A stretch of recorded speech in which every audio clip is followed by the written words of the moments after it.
good to see you. It's good to see you too. Yeah, so now we can jump right in. For those of you who haven't heard already, we're talking about sense of self. And so I just want you all to put hashtag sense of self in the chat.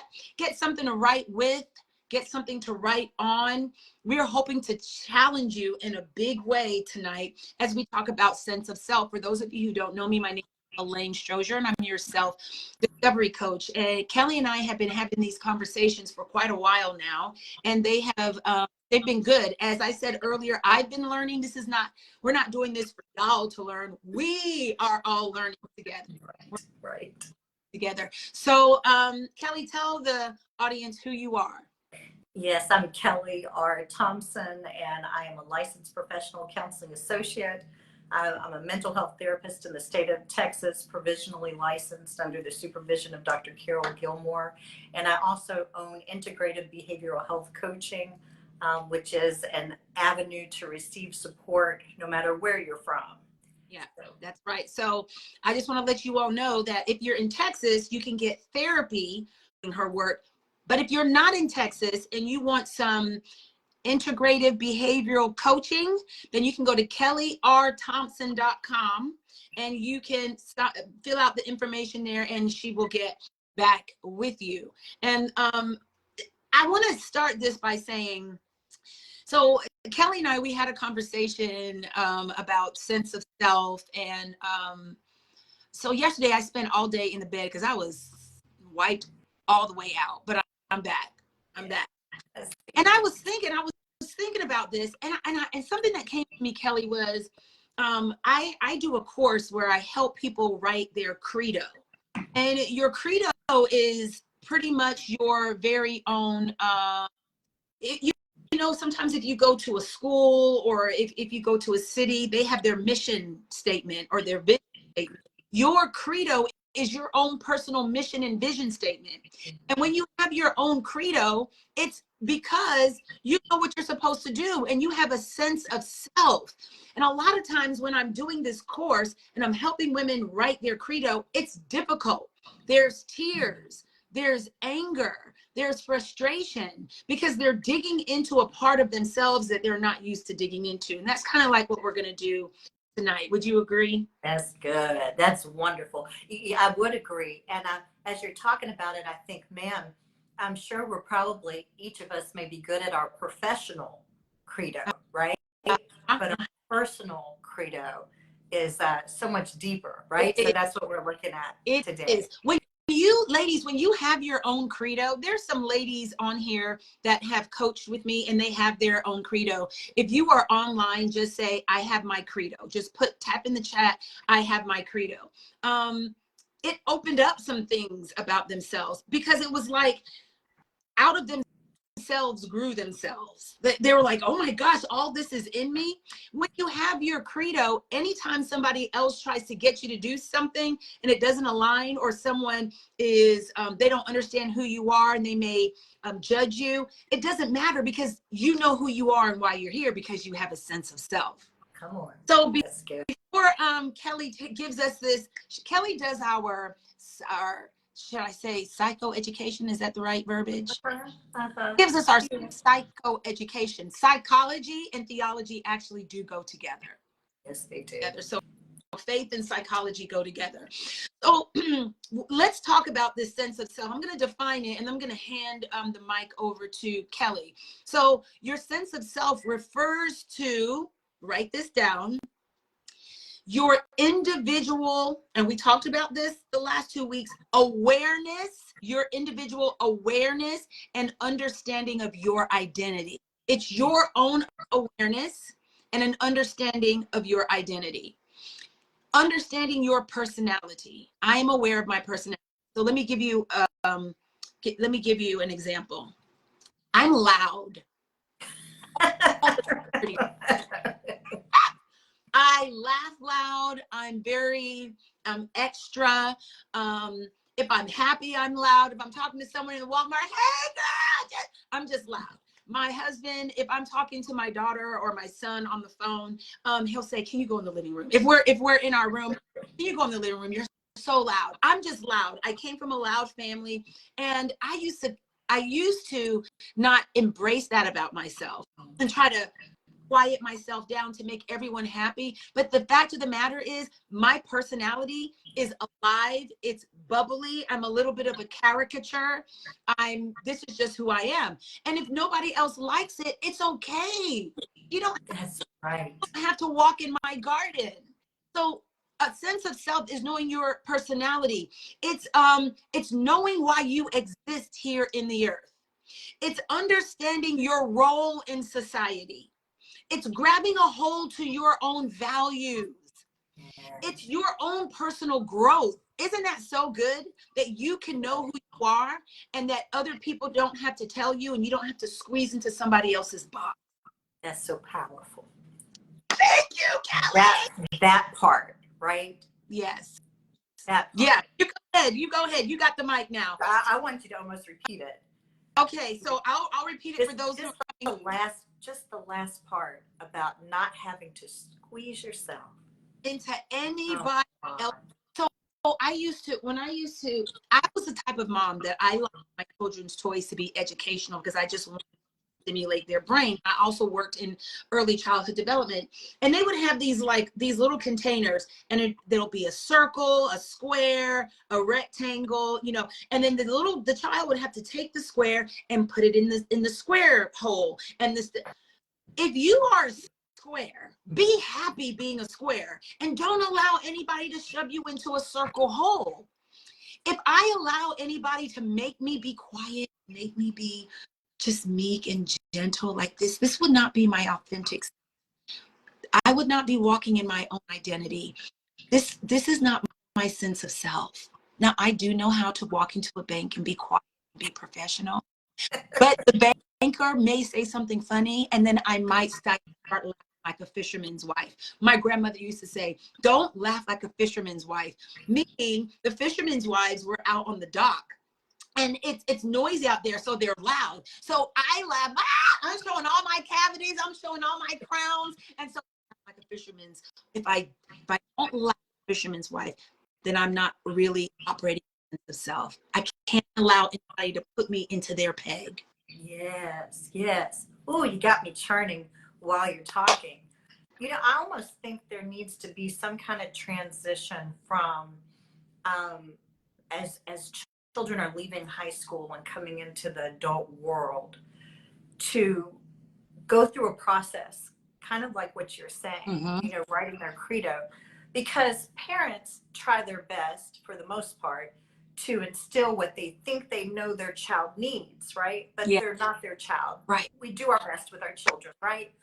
But you have no idea what your child's going to become. You have no idea of what their sensitivities are to what you're saying if they don't say it or you don't see it on their face. You know what I mean?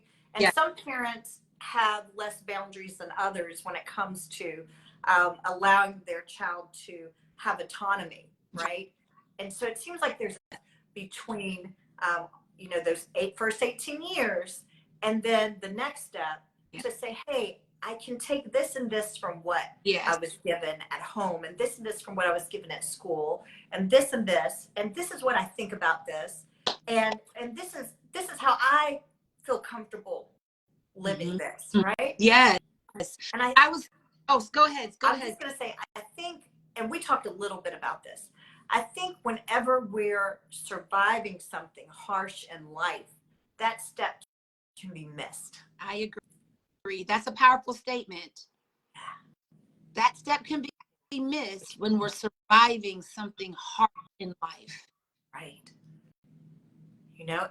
And just like I said, and not everybody has the same story, so I'm generalizing big time, but a lot of parents are trying the best they can, but while they're trying, they may be saying something hurtful that gets in the way of your identity or that comes up against your own identity. And so you have to sort that stuff out. And so I think people think, well, college is that time if you go to college. But if you rush straight into life, you rush straight into marriage, you rush straight into having children, you rush straight into another trauma upon trauma upon trauma. There's not really a moment to sit and breathe and relax and say, you know what? I don't really agree with that. Yeah. I was laughing as you said, you're loud. we've never talked about it, but I love when you're like, hey, girlfriend, Kelly, just you make announcements, right? It's an announcement. I love it. But I was thinking about me. I was raised in a very loud family, and I don't always feel loud. I don't, and I know when we go to church, people say, yell, yell, sometimes yell out to the Lord. And I remember feeling sometimes, and this is in multiple churches. I went to Oral Roberts for my bachelor's degree, and so I got to visit a lot of churches at that time. Multiple churches think that if you are yelling, then that's how you're really engaging God, like you're really engaging Him. And some people, I'm thinking of someone on my Facebook profile now, I think they're having a live right now. They are loud and they yell, and you can tell that is how they express naturally. That is their comfort zone. That is a part of their identity, and it's cool. It is theirs. But I remember thinking, I love God, and I want a whole lot out of what's going on, but I don't feel like yelling right now. Now there's a time to yell, okay? Yeah, I don't always, that's not how I connect. Right. That's not how I always connect. Right. So back to what we're saying, like you have to etch out some space and some time to determine how you want to look at yourself, how you want to feel about yourself, what you think about yourself, and what your statement is. Yes. You got to figure it out for yourself before you give it out to the world, right? Yeah. Yes. I'm thinking also, as Kelly and I are growing our friendship, and I remember earlier in our friendship, she said something, and I was like, oh, I got some information. Let's just pretend like this is my cell phone, and I'm like, oh, I'm gonna send this and this and this and this and this. And she was like, that's not how I receive information. That's too much for me. I can only process a little bit at a time. I just need you to know that about me, Alaine. I was like, oh, okay. Tell all my business. But no, for real, right? And I was like, oh, okay, let me rein back the ADHD and just give a little bit at a time. Now, why was she able to say that? Because she has a sense of self. She knows how she's able to take in the information. It not through a what is it called? A fire extinguisher. Just give water with a straw and just let her just take it in a little bit like that. She knows who she is. She knows how she takes in information, and she's bold and courageous enough to say, I receive information that way. And now I know how to give my friend information. Yes. And let me say this. What's the last thing you said? You have a sense of self. Yes. We both have a sense of self, right? I love that. One of the things that was real important to me in that moment was your response. And I know originally when we were first talking about these conversations, we would talk about friendship, because I know we're going to get there, because that is your thing, right? In building a friendship, it's important to see how you're responded to in the relationship when you do choose to communicate, when you are bold enough to communicate. And so when I communicated that to you, I think I remember you said, oh, do you feel flooded? I was like, but it's nice. It's one thing to be bold about who you are, and that's important. It's another thing to be received in it. Yes. Who you are. It's one thing to be bold in who you are and have a sense of self, but it's another thing for somebody to be able to receive that. Yes. And honor that. And honor it. I think that experience relationally perpetuates a person's ability to be able to do it again and again and again until they build something. Sometimes I agree. Build it within yourself. Sometimes build things within the relationship, right? So if we've had a history of very volatile relationships or very upsetting relationships where you're dismissed, constantly dismissed, it's going to be hard to build your sense of self if you're not received within the framework of a relationship. So it's dual. You have to own it for yourself, which we're just jumping in it, right? You have to own it for yourself that this is who I am. This is how I understand myself to be. This is mine. What I'm sharing with you belongs to me. It's not a conversation for debate about who I am. This is who I am, right? So you don't get to debate it. So if you find yourself in circles where people are debating who you are, that probably doesn't feel very safe. Right. And maybe there's reasons for that, maybe there's not. But there should be a conversation to find out why that is happening and what is non-negotiable for you when you're saying, this is who I am. Okay. Sometimes loved ones, they can see us and they can say, you know what, you're showing this. We talked about this last week with self-awareness. You're saying this response, but your face is showing something completely different. Yes. So sometimes we're not self-aware, so we get feedback from other people, which is important to be open to when you know you can trust that, right? Absolutely. So there's this little dance we got to do because hold on just a second. Victoria, can I get some tissue? I'm having a sweat. Can you see all the sparkle on my face? Girl, give me that tissue, Kelly. I wish I could. Go ahead. Okay, take me back. So you were saying a sparkle. No, you said sparkle. No, I said sparkle. Okay. Oh Lord, we ain't got no tissue, girl. She done brought me some paper towel. Oh, you need puffs with some lotion on them. Okay. So what we're saying is there's a dance because we're all going through different things at different times. We're all in different states of development. So you got to give a little room, a little flexibility for that, even as you're listening to what we're saying. Okay. Some people don't trust themselves. Right. Honestly. Deep down inside, some people haven't been in touch with their emotions enough to trust that what they think or feel about themselves is accurate. That's why I said there needs to be a moment, a space and time to sit down with that. And I think truly we need to sit down and reevaluate that as we go through the developmental life cycle. 18 might be the starting point for it, right? And then depending on the culture, the community, the country, you know, what part of the world you're in. But then maybe you reevaluate in your 20s, you reevaluate your 30s, your 40s, your 50s. You may have some kind of spectacular situation that happens and you need to reevaluate again. Like you came through the pandemic. There are things that happen where you have to reevaluate, where am I right now? And are my core beliefs is just like you're talking about in business, the mission statement, you don't move away from these things when you're building a business. You have to go back and check, how far have I gotten away from this? Or am I in line with this? Does something need to be adjusted? Does this business need to be shut down? Do I need to have a new, so with ourselves? What'd you say? Is rebrand. Ooh, I like that. Yeah, sometimes you have to do a personal rebranding. Now, if you're doing that every week, we need to talk, right? See, there's a come on, we got to have a little flexibility in the conversation. But so it's important to know where you are within yourself. If you're just starting to learn your emotions, just starting to learn, I love they're putting rebrand in the thing. That's right. If you're just starting to learn how you feel about things and you have people around you that really love you and that you can communicate your anxiety to when you are hearing from them, and they can adjust themselves like what you did with me. Oh, I'm going to pivot. If they do that, then you can begin to grow. Some things can begin to heal where you are able to further define yourself even more because that relationship is working with yourself and with them. Right.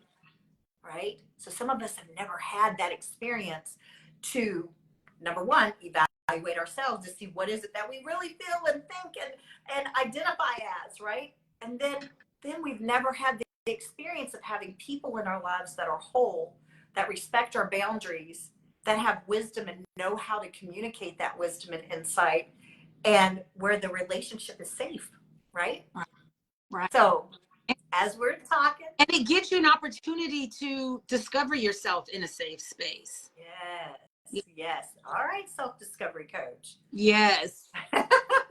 So are you ladies getting this? Are you ladies out there getting that? I think earlier Cherie put up there, this is who I am and it's not up for debate. I love when you said that. This is who I am and it's not up for debate. Yes. You know, something I was thinking about as I was really looking at this, and I'm still thinking, you all. Okay, so we're going to think together a little bit tonight. I was thinking, do you have to be a good person to have, and good, right? To have a strong sense of self? No, no. A strong sense of self doesn't mean that it's right. I mean, let's go to the Bible, okay? We've mentioned some of these characters before. I think Paul, who was before that Saul, I think he had a pretty strong sense of self, riding in on his cavalry to execute Christians. I don't think he was wavering in who he was. Right. He had a very strong sense of self, but the Lord was like, your sense of self is not jiving with who I've called you to be. So I'm a, like you said, rebrand. I'm gonna help give you a transformative experience through me. Right. And you are gonna have to rebrand, right? So in psychology, when we're looking at sense of self, we're looking at emotions and thoughts and identity from that soulish perspective. But in our faith, we incorporate also our spiritual walk is a part of our sense of self, right? And I'll elaborate a little more. I think that some of us, if you all talk to us, okay, I think it could be true that some of us really struggle in our sense of self because our natural self does not correlate with the level of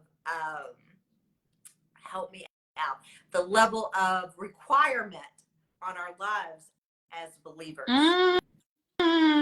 Say that a different way so I can catch it. Okay. So in your flesh, you know what you like. You know if you like water or if you like rum and brandy. And you know if you know what you like, right? You know what you like.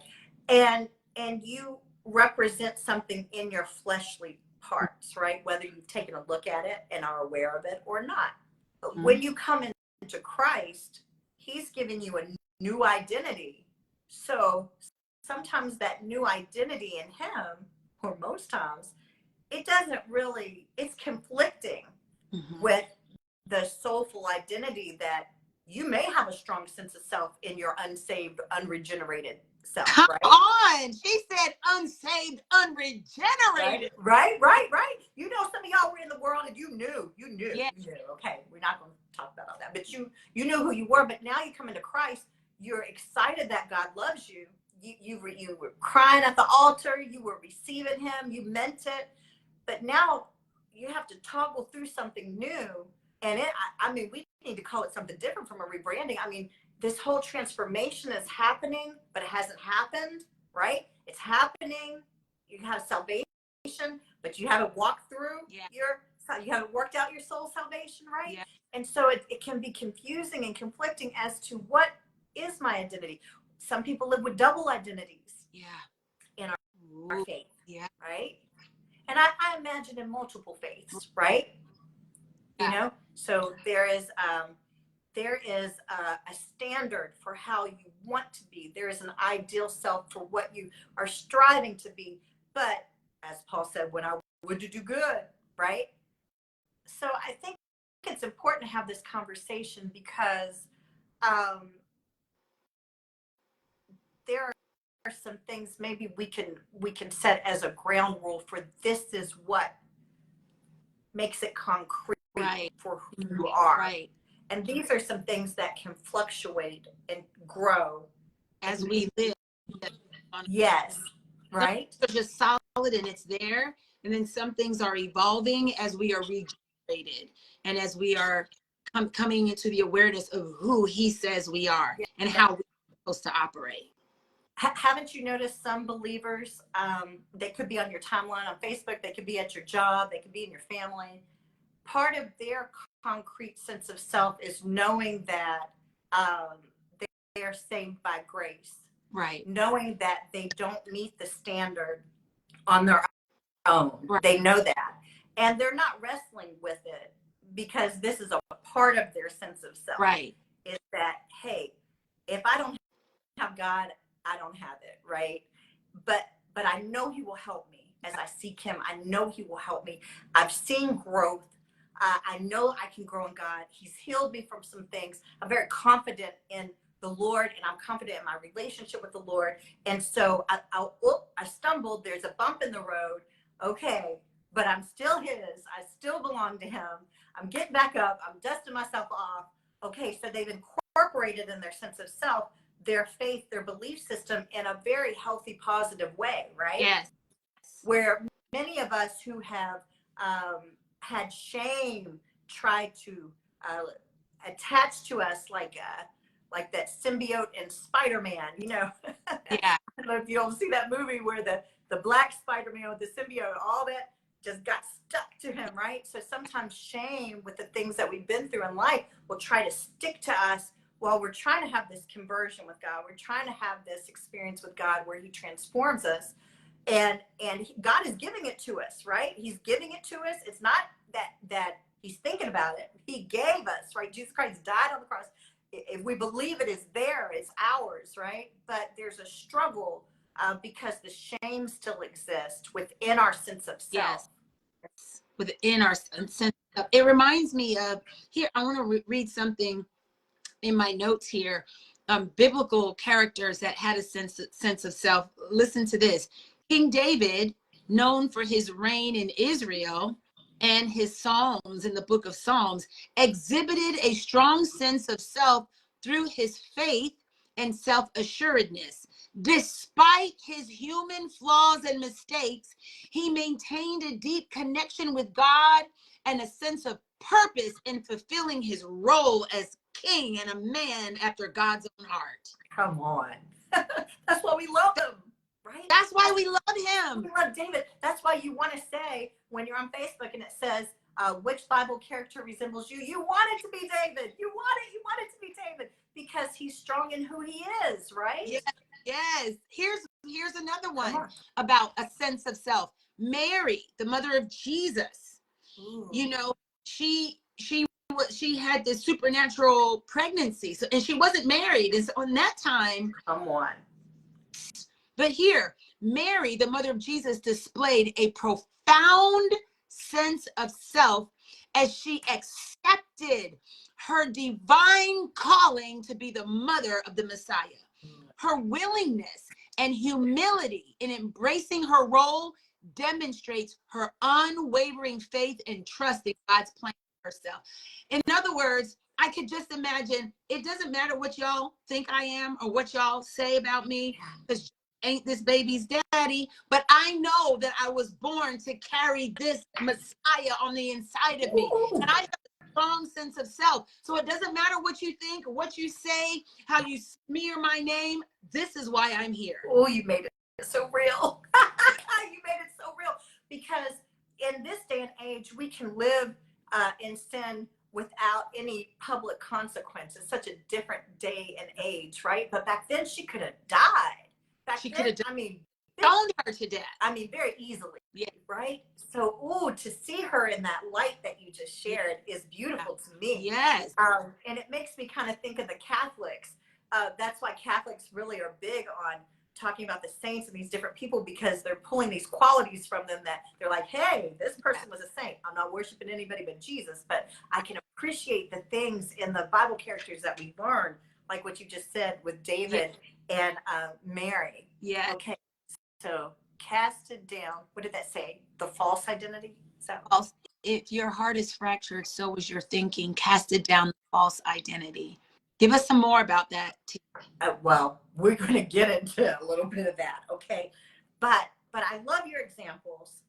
I was thinking too, Mary Magdalene. Yes. Because she walked up in that crew of men. Back in the day. Went against the status quo. And she wasn't being rebellious in a nasty way, in an ugly way. Mm-mm. She meant to get to the Savior. Mm-hmm. You know, and so that would take a big, and we know she had shame. We know that shame was trying to attach itself to her, but she wanted something. And that's something I say in my coaching. You can do anything if your goal is greater than your pain. Ooh, say that again, Kelly. You can do anything if your goal is greater than your pain. We know that Mary Magdalene had great pain. The Bible says that she had great love, right? but she charged through all of the naysayers, all the ugly attacks, all the things that could have threatened her life to get to Jesus. Yes. And so it's good for us to have these conversations and really look at, ooh, this is a great picture of my steps, right? It's a good way to pray and say, God, I noticed this and I noticed this. I noticed this about these Bible characters. Lord, work this out in me. Yes. Work this out in me, right? Help me to be able to take on this nature, right? No matter what. Yeah, yes, it's good. Yes. Okay, so it's funny, we didn't share notes on this, but you went for the strong sense of self. I went for, in my little notes, maybe where people were very challenged in their sense of self. Okay. So we can take a little look at Okay. that, okay? Let's look at, so ladies, we're looking at when we're challenged in our sense of self. So just so that I know that you're with us, just type in hashtag challenged. Hashtag challenged. And we know everyone in the Bible was challenged with something, but the ones that you mentioned seem really, really strong in their sense of self, right? Okay, so I'm imagining, because we weren't there, right? I'm imagining from what we read in the Bible that Moses struggled in his sense of self. Yes. Okay. And oh, I know if my mom was on here, she's not gonna like what I'm about to say. So forgive me in advance, Mama. But this is my sense of self. So I looked at Moses being bicultural, and I'm a biracial Black woman. And I was starting to ask some questions with AI about it. And I didn't get as much detailed information with it, but anytime a society is pulling on you from different sides about who you are and who you think you are, that can be a root for having a lack of sense of self. So, you know, even if you go all the way to one extreme and say, I'm with this culture, or I'm with this race versus that one, when you have a mixed experience, it can challenge your sense of self. And so I was thinking about Moses, even though he isn't mixed as far as racially, culturally, very mixed between being an Egyptian and a Hebrew. And we see his story, we see the things that he had to toggle with. Now, isn't it beautiful that God used that diversity to cause him to have purpose and to be able to go in places and understand things that had he not had both cultures, he wouldn't be able to understand. So God orders our steps, right? But in this fallen world that we're in, some of the things that we're up against would be the striving of your identity. Some of you all are not biracial or bicultural, but you have two strong parental figures that are very different. So you have a mother, a father, or a grandmother, or grandfather, and they have these very different ways of thinking, and feels like they're pulling you from side to side on who you are, and that could really be inhibiting to you developing your own sense of self, especially when you come up in a very respectful manner, a culture that says that you need to be respectful and you know, honor your parents and all that, which is very important. Sometimes we go so far with that, honoring our parents, that we diminish our children's ability to decide who they're going to be. And it takes God to save them. God is the savior. So some of our kids have made decisions that we totally don't agree with, but that's for God to work out, right? God didn't have grandchildren, right? He's a direct parent to your child. Okay, so he didn't have to go through you to get to that child. So we got to be a little careful with how we deal with folks in their identity. So anyway, Moses, I think he was challenged there. And what about his stutter? There is you can see a result. You can see a symptom of something that may have been a deeper root, like what we're talking about tonight, right? Yes, because he was like, you want me to go out and do what? I have a stutter. He was very insecure. Very insecure. So how am I going to have this sense of self and this ability to go out and speak to people when I have a stutter? But he went, but God gave him Aaron and said, now go on and do what I said do. Yeah. Look at God's, I've been reading of God's flexibility with us. and it's, I don't know what to think of this, but even last week when we were talking about self-awareness, I talked about Ezekiel and God telling him, you're going to cook with human dung. And he said, oh God, I can't. I've never been defiled. He said, okay, I'll get cow's dung. Yeah. Even God is flexible. Yeah. Hezekiah turns his face to the wall. God says you're going to die. He turns his face to the wall. And even God gives him 15 more years. You know, if God can be flexible with us and we're fallen and we come from a fallen world, how come you're not flexible with you? We got to have flexibility. Ladies, are you flexible with yourself? Do you give yourself permission to change, to evolve? Come on. Girl, I thought you liked, I did, but now I don't. Yes. It happens with ourselves. It happens with our children. It happens in our marriages. Yeah. What was seen concrete in one season can fluctuate and be different in a different season. Yes. But tonight's conversation is about us, right? Yeah. About just what you said, Alaine. Are you flexible with yourself, right? And so, and here we go. I always like to look at the spectrum of things. Some of us are so flexible that there's nothing concrete. So I'm talking to the other group.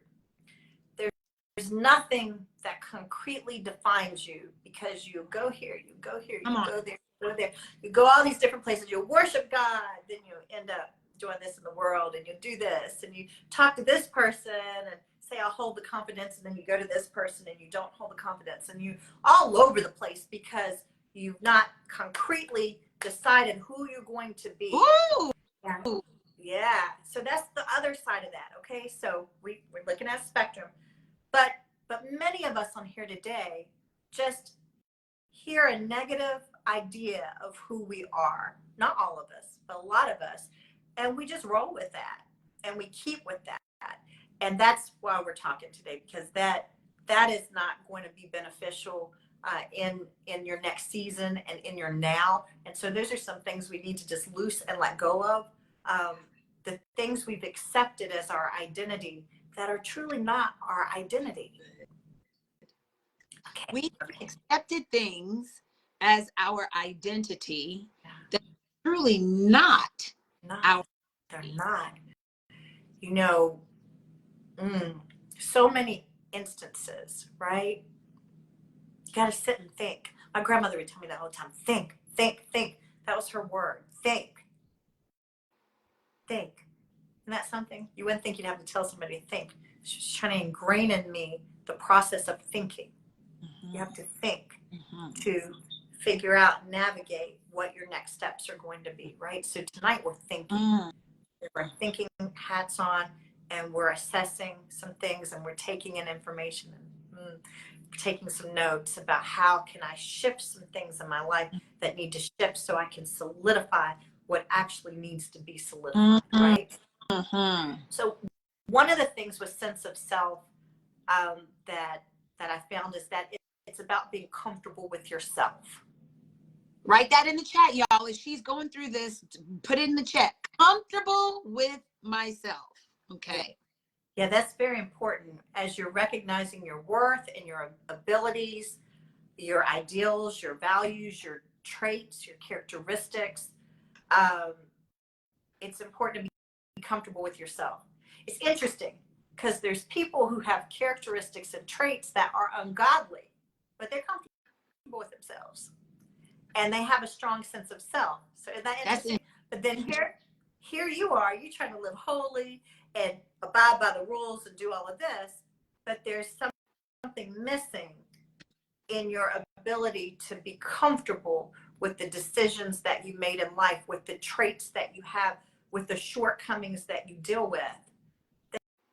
That's the main thing right now, is becoming comfortable. It kind of reminds me of radical acceptance that we talked about. It is. It's not embracing sin, which God hates, and we hate from a spiritual perspective. It's not embracing sin. It's embracing the fact that I'm dealing with sin and that I need God. I need the risen Savior. I need him because I deal with this sin. Yes. You know? Yes. That's good, Kelly. Comfortable with myself, comfortable with my values, Yeah. comfortable with my traits, comfortable with my characteristics, radically accepting who I am. That doesn't oppose this. So in other words, I just tell it like it is. And I just keep it 100. Could be that's being rude, and love is not rude. So that's not a proper sense of self. This is just how I am. Sometimes is not who you are. It's what you have become because of something. Well, here you're taking it to another level, because that's what I'm saying about when we incorporate our spirituality into our sense of self. Now we have a different dynamic, right? Mm-hmm. So if we're just looking at, let me make sure everything's going on good technology wise. If we're just looking at sense of self, just sense of self, you may have some things about you that are not great things, okay? Mm-hmm. That if you accept that that's a part of your journey, that could strengthen your sense of self. Mm. Okay, so I'm not saying if they're right or wrong. That's another step, right? Mm-hmm. Okay, so there are people who do things wrong. I'm sure they're leaders, you know, in this political world. There are people all over the world that may be dictators or may be just horrible and slimy with how they do things, but they may not feel bad about it. They may have a strong sense of self. So sense of self does not necessarily mean that you are righteous, okay? Y'all, did you catch that? Sense of self does not necessarily mean a person is righteous.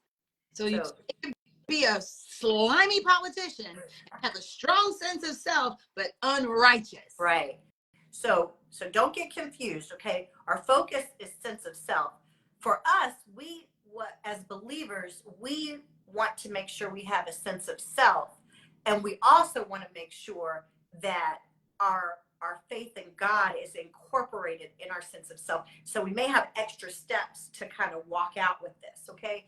And I'm really understanding it's a lot of times it's not that we have a problem owning our ideals and our values and you know, things like that. The problem that we have is often owning our worth and recognizing our worth, and owning the fact that we have these traits that we don't agree with, right? So, you know, I loved how you gave us the example earlier. You're loud and you're fine with it. That is beautiful. But sometimes we have traits that are not like that, okay? They're traits of helplessness. They're traits of peer pressure, acquiescing to what everybody else is doing when we know we shouldn't do that, right? There are these different traits that if somebody sees us and they were to define us for where we are right now, that identifies who we are in this moment, right? So because we don't like that, we may not want to look at it. We may want to avoid that. Or some people just go, hey, this is how I am. You know, I'm going to smoke me some weed. I'm going to drink. I'm having sex with everybody in the neighborhood. This is who I am. And they will, okay, they'll say that's a part of who I am. Some people will be like, man, I don't like the fact that I'm timid, or that I have anxiety, that I don't like it. So I'm not going to accept that this is the thing that I'm going through. Right. So a sense of self, there are layers to what we want to do as Christians, right? There's layers to that. Oh, good. But let's just define sense of self to be able to get comfortable with who we are. Okay? Remember, in radical acceptance, it was that we accept it even if we don't approve of it. That's hard for a Christian, isn't it? Yes. That's hard. Yes. That's hard to accept that you don't have a real good reputation because you mishandled relationships with people. It's hard to accept it, but go ahead and accept it because it's a fact. And I know you don't approve of it, but so you got to get some help when you get help for it, you can walk out of that, and that's where you can rebrand. Yeah. Right? You can't rebrand until you accept. Gosh. Until you become comfortable That's with your. so, I can't rebrand until I accept. Right. And it takes courage to accept what's painful to see in myself, because I can't put somebody else. It's me. Yes. Okay. Let's get to this one. Okay. I had planned to go a different route with this, with talking about disorders, and we'll see how our time does. But let's look at Brother Peter, because he was a boss for real. Okay, Peter was a boss. Okay, he was loud like you, Alaine. Okay, and he had a strong sense of self in a way, right? In his soulish, fleshly self, like what we're talking about, he had a strong sense of self. He's like, oh Jesus, I got your back. Oh, I'll take him out. I'm ready to die for you. And Jesus was like, before the cock crows 3 times. So he didn't even really know himself. You see that? Lord, have mercy. He didn't have a self-awareness at another level to know in a spiritual context how his flesh was going to react to that pressure, even though he loved the Lord. And the Lord says to him, and you got to quote this whole verse for me. When thou art converted. Wait. The Lord said to Peter, Brother Peter, disciple Peter, the Catholics would say Saint Peter. He said, when thou art converted. Strengthen your brother. So he wasn't converted. He wasn't converted. So some of us tonight on our live, we are in the process of being converted in some areas of our life. And what it may be for one person, it may not be for another, or we may all have some shared things in our conversion that the Holy Spirit is doing in our lives right now. But we're being converted. Remember I said we need a bigger word than rebranding for this thing as a believers? And it's conversion. Yeah, we're being converted. And so how can you really represent Jesus Christ without a strong sense of self? Now, okay, Moses did it, but he had to come to himself, just like the young man we talked about last week, right? The prodigal son. He lost his sense of self. He started off with a certain sense of self, right? Right. He was very full of himself. He started off with what would seem a strong sense of self, and then he ended up in some bad, traumatic situations due to his own decisions, and he lost his sense of self. So there are things that can happen in life where you can lose your sense of self. There are many things that can happen that can disturb a person's sense of self. But thank God for Jesus that we can come back to ourselves through the blood of the Lamb. He didn't even know about the blood of the Lamb back then. But the Lord tells a parable so we know, hey, there is a coming back home that you can come back home. Yeah.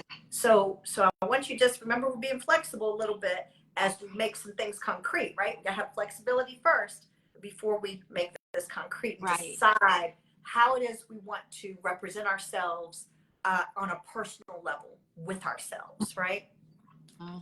So I'm just gonna say this real quick, and you may want to write it down just so you have a little bit of notes on this. So here we have self-esteem.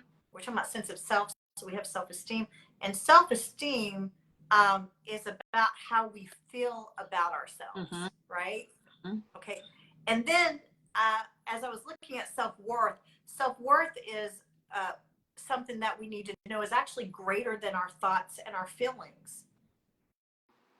Self-worth is, I'm going to say it slowly, self-worth is greater than our thoughts and greater than our feelings. Yeah. So ladies, you hear, if you're drinking that in, if you're getting that, just put up some hearts. Self-worth is greater than my thoughts. Self-worth is greater than my feelings. If that's registering with you, just throw up some hearts, because that's good. So I think there's a lot we could study in this, all of us. But for me, when I was looking at this, self-esteem is how you feel about yourself. It just is how you feel about yourself, right? But self-worth, it's bigger than that. It's bigger than your thoughts and your feelings. So if a person feels something, they're having a hard day and they're a little down on themselves, if they know their worth, it's bigger than just how they feel about themselves, right? And see, our worth is in Christ. So we have a leg up, right? Our worth, our value is hidden in Christ. You know, there's work that we have to do within ourselves to catch up with some of this.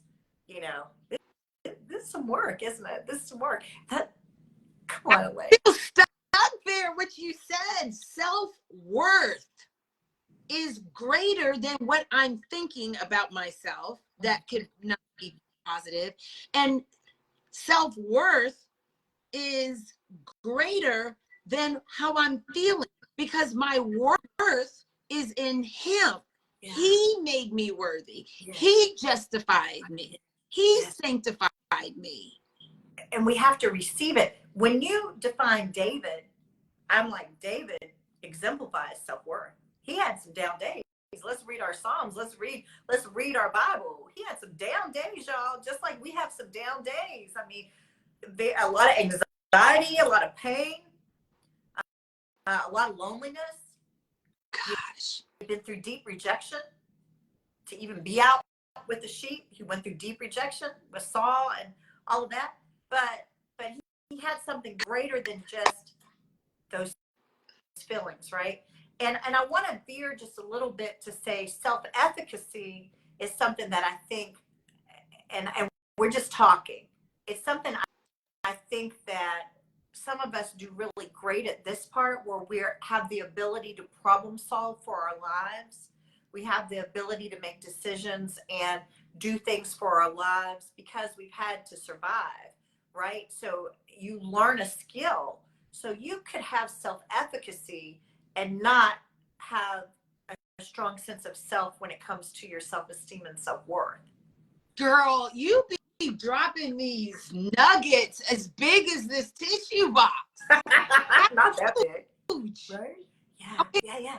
But I think, can we define self-efficacy for those who don't understand self-efficacy? Yeah, you may have a better definition than me if you have access to your computer right now, but my understanding of it is your ability to help yourself to navigate through life. A lot of us have that. We've done it through academia. We've gotten through and survived the hardships and traumas we've been through. We've done it on jobs where we weren't appreciated. We did it in relationships that didn't work out. We raised them babies. And we have built this bulwark of self-efficacy in some ways, right? But that doesn't mean we have self-esteem or self-worth, or that we have a strong concept of our sense of self. We can have self-efficacy, but it doesn't mean that we have self-esteem or self-worth. Shakira said survival mode for sure. So we could be in self-efficacy, and I got to do what I got to do because I got to survive. Right. But it doesn't mean, and that's a strength. It doesn't mean that I have self-worth. It doesn't mean that you have a healthy sense of self, right?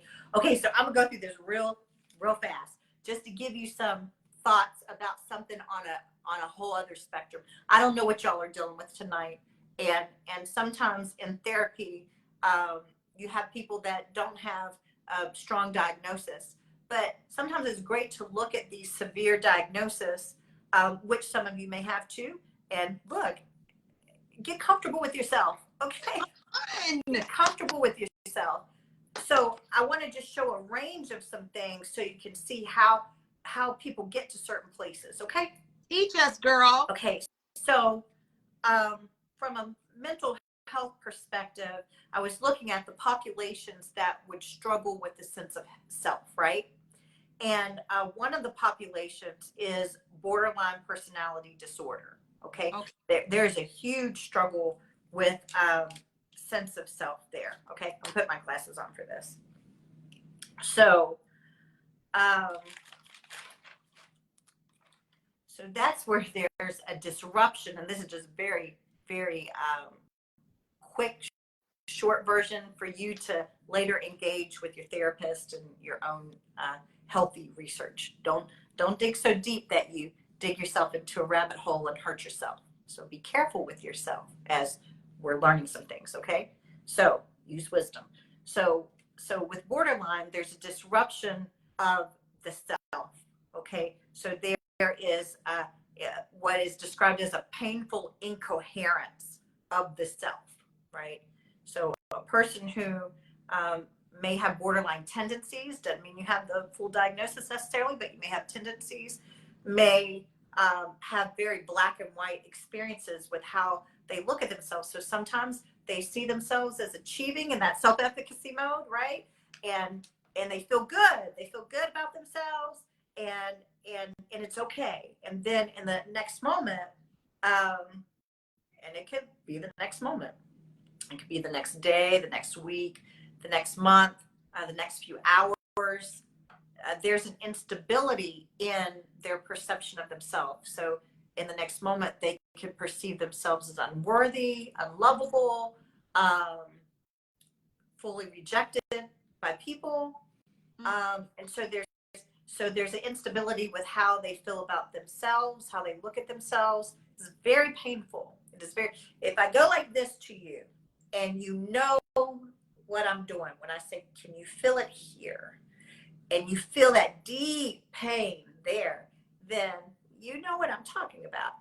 It could be, it'll also play out in relationships with other people, because sometimes you'll value very highly the people in your life, and then you'll devalue the people in your life, right? So there's this very painful shifting because things are not coherent.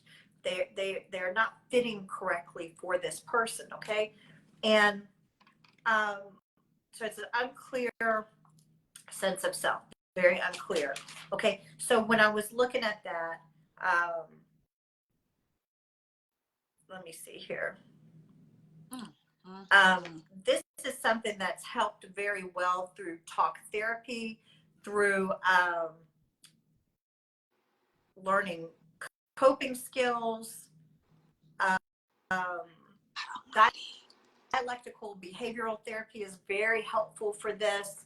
And I believe, please don't quote me if I'm wrong. We'll have to put a note in there if I'm wrong, but I believe the woman that came up with dialectical behavior therapy actually has borderline personality disorder. And look at how God used her life. And I'm not saying that she's a believer like us, but I do believe that she does have a Christian faith. She mixed in some other things with it. So be wise with how you do it, right? With how you approach things. And the Lord wants you to be wise. He doesn't want you to be fearful. He wants you to be wise. My people perish for lack of knowledge. So if you're fearful of everything and you don't take the counsel of God as you pursue things, then you'll be negligent not to help yourself. Okay. So, but I believe she had borderline personality disorder and has helped so many people around the world to take something that was once said, there's no help for this, there's no medication, there's no therapy, there's no way to help this population, so be gone with them. That's what the therapy, the whole psychology realm, that was the idea about it.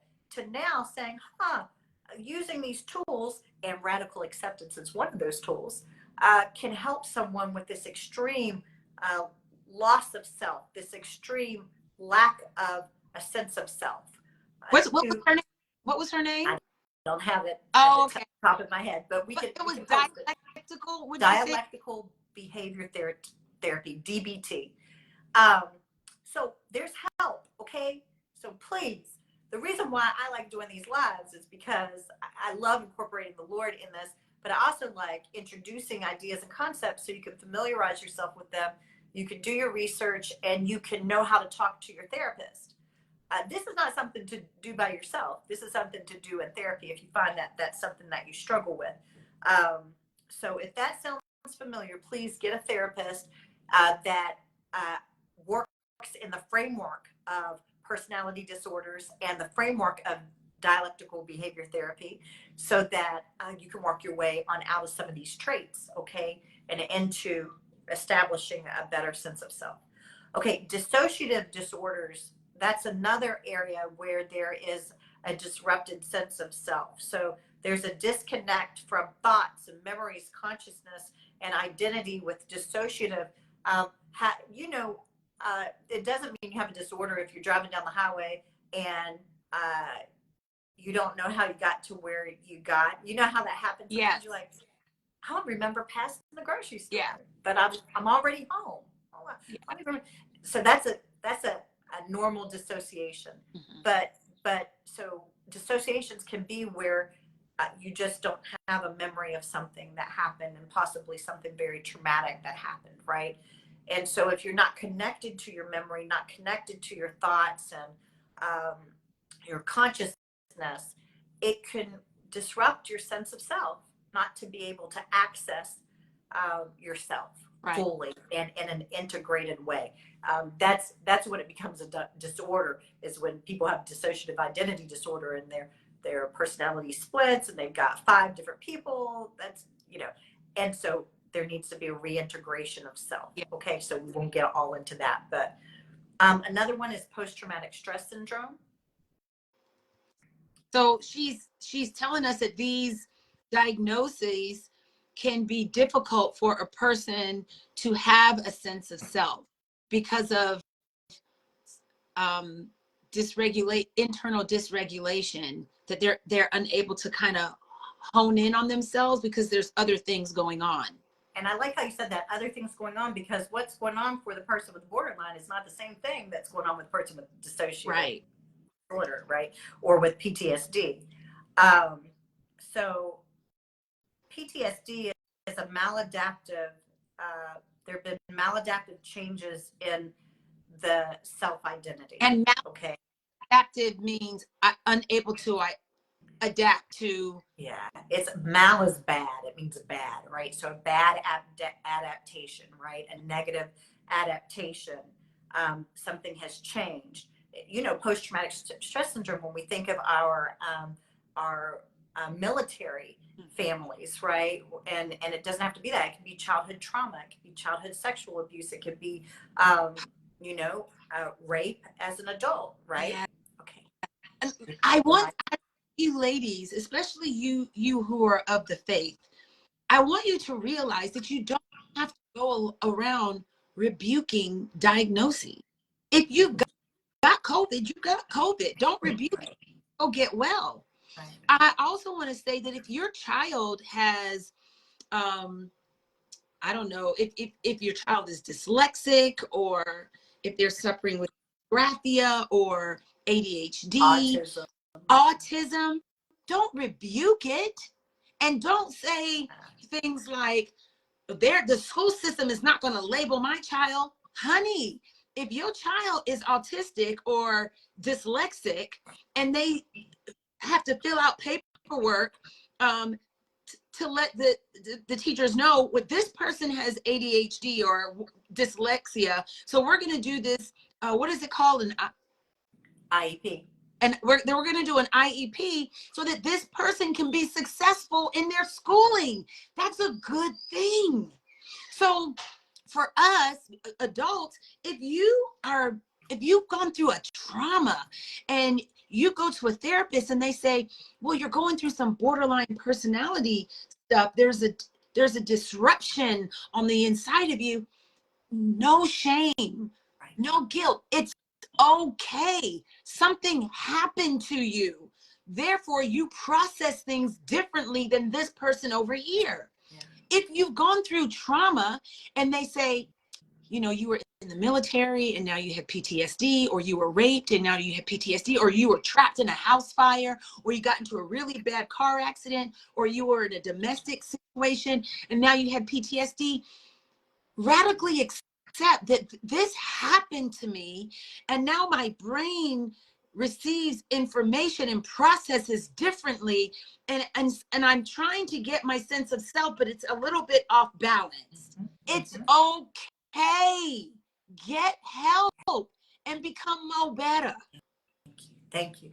You I love it. You can't get to the help till you deal with and face what it is, right? So that's with anything. That's with the diagnosis of diabetes. That's with, like you said, COVID. If you're just sitting there, saying, in the name of Jesus, I don't have this, and God gives you access on your insurance, or because of you get paid to see a therapist that takes cash pay, however you could do it, and you ignore it, then you're like the man on the roof everything's flooded, and God sends him a boat, and God sends him a plane, and God sends him all these things. And he says, no, I'm waiting on God. No, God is waiting on you. A part of you is waiting on you. Ooh. That's a whole conversation. Mm-hmm. Oh, yes. It's time for that. Yeah, a part of you is waiting on you. Part of you is waiting on you. That in the chat. A part of you is waiting. A part of me is waiting on me. Yes. So another one is schizophrenia. So that's where there's an altered coherence of self, and it's due to an inability to integrate sensory information. So sometimes we have things because of a chemical, a biological base, right? And then sometimes we have things because of what we've been through in our environment. And sometimes we have things because of a mix of both.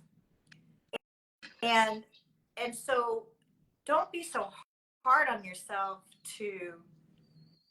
Don't shame yourself for what you or your family members may be dealing with. There are ways to get help. There are communities who know how to get help. Make sure you're a part of a community that knows how to get help. And we can't get help being in denial and being in shame and not being wise or knowledgeable about what's going on. Okay, so I got to get them in, right? I got those in. I'm so glad. Okay, and another thing I was looking at was narcissism. I want to talk about narcissism a little bit. Right?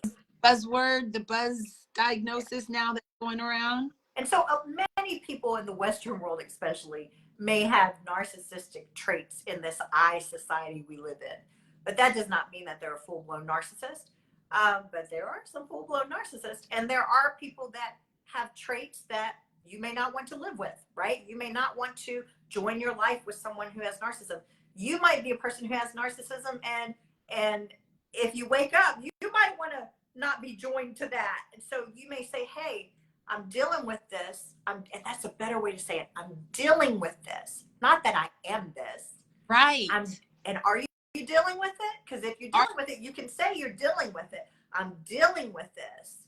And I'm learning some things on how to get better in these areas. I'm working with a therapist. They will break down line upon line of, hey, you're dealing with this symptom, not this symptom. You're dealing with this symptom, not this symptom. Let's look at it together. Let's unfold this together. Okay. And so they're going to understand your why of how you got there. And then you're not going to stay in your why after you cry some tears, or I don't know if you're narcissistic. You may cry tears. It might be for a different reason, but but they're going to deal with you about it. Okay. So that you can start learning some things. But here's the thing about narcissism, because it's interesting.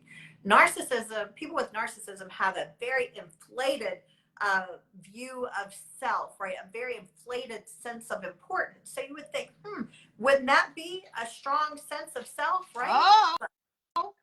But underneath it, at the core, is a fragile self-esteem.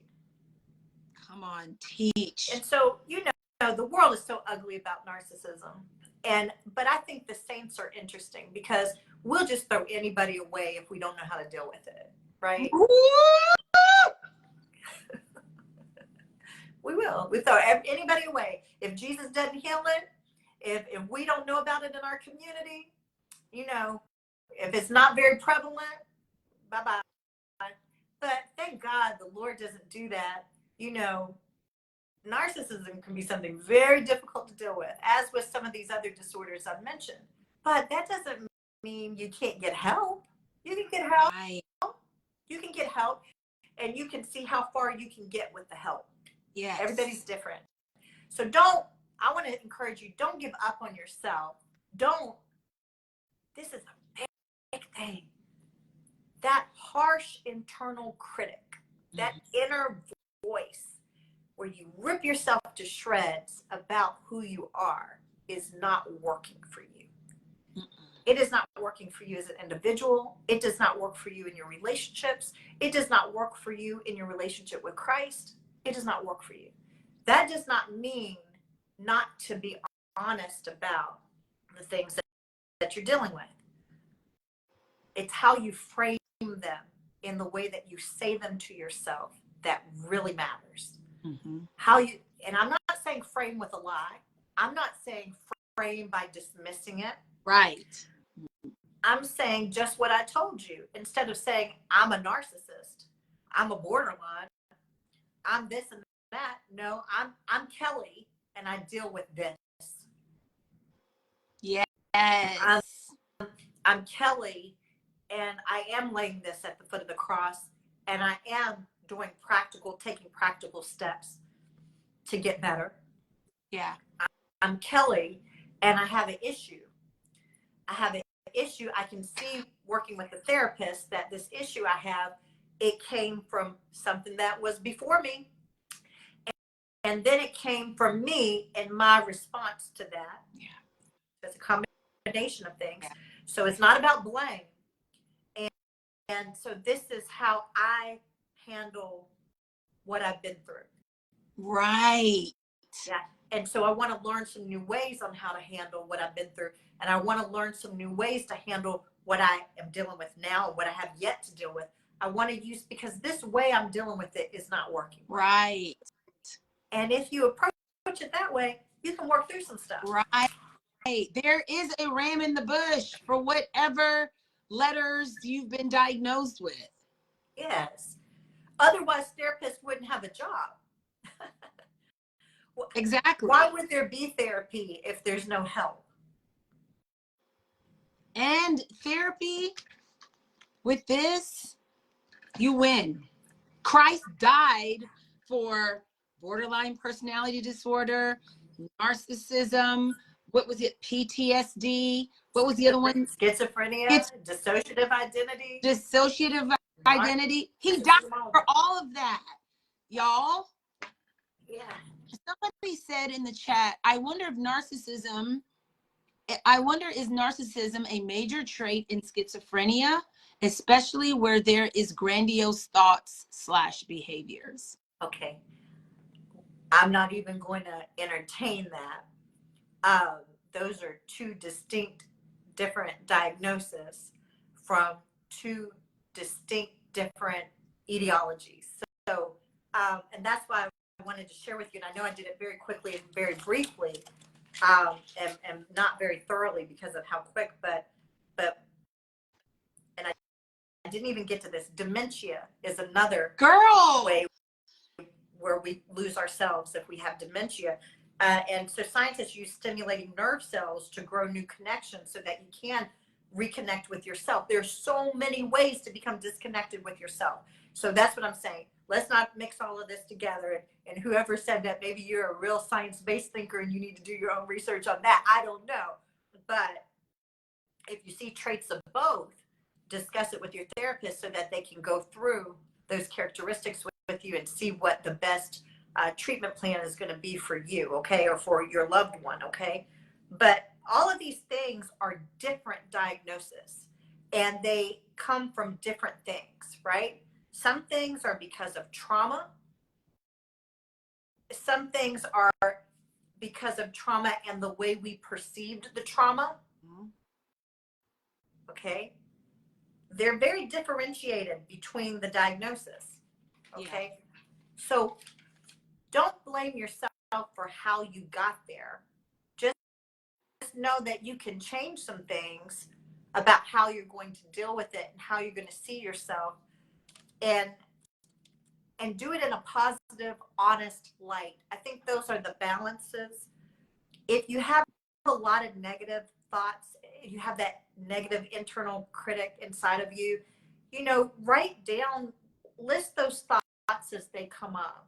Yeah. And get acquainted with them. Yeah. What is that was fueling that? In this situation, this thought comes up that I'm not enough. When I'm around this group of people, this thought comes up. when I'm at a loss of words in this situation, this thought comes up. Start identifying what it is.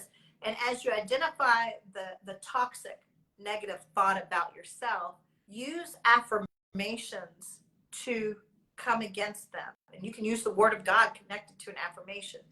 But be honest in your affirmation. That's what I was going to say. Sometimes people are saying affirmations and they don't even believe it.